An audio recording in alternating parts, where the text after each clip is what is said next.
Halina't maging bless, ako po si Father Aris Olan, isang katolikong pari dito sa probinsya ng Oriental Mindoro at welcome po sa aking mini vlog, Magpahinga Muna Tayo sa Baguio City Part 1 Edition. Mga kapalaman, nabigyan nga po tayo ng pagkakataong makapagbakasyon, kaya shout out at salamat sa aking kura na si Father Kaloy. Ang naisip kong puntahan para ako ay makapagpahinga ay sa Baguio City dahil nga medyo may kainitan pa sa aming probinsya sa Oriental Mindoro. At tamang-tama naman dahil may kaibigan na kumpari dito na si Father Marion na nagpatuloy sa akin sa kanyang rectory, plus may tour guide at driver ka pa. Kaya san ka pa? Nakapagpahinga ka na? Nakapamasyal ka pa? Kaya tara, samahan ninyo akong silipin ang ilang magagandang tanawin dito sa Baguio City. Sa totoo lang, nakaka-relax talaga ang lamig dito. Ang kalinisan, magagandang tanawin, mababait na tao, masarap na pagkain at marami pang nakakamanghang bagay dito na mapapasabi ka na lang talaga na napakabuti at napakagaling ng Diyos. Mahalaga talaga sa buhay natin na tayo nakakapagpahinga para na rin sa ating sarili.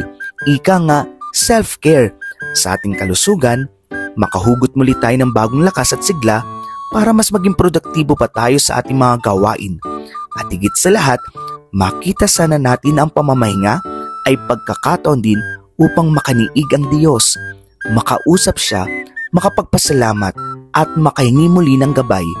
Kaya sa mga nakakaramdam diyan ng pagkapagod, abay, regaluhan mo rin ang sarili mo ng tunay na pahinga na kasama marahil ang mga mahalagang tao para sa iyo at higit sa lahat, pahingang kasama ang Diyos. Hindi kailangan ang mahabang pahinga, kundi ang mahalaga, tunay kang nakakapamahinga. Actually, noong una, hindi ko alam kung saan ako pupunta para magbakasyon at magpahinga. Kaya nagpagabay talaga ako kay Lord kung saan ako dapat pumunta. At itong ibinigay sa akin ni Lord.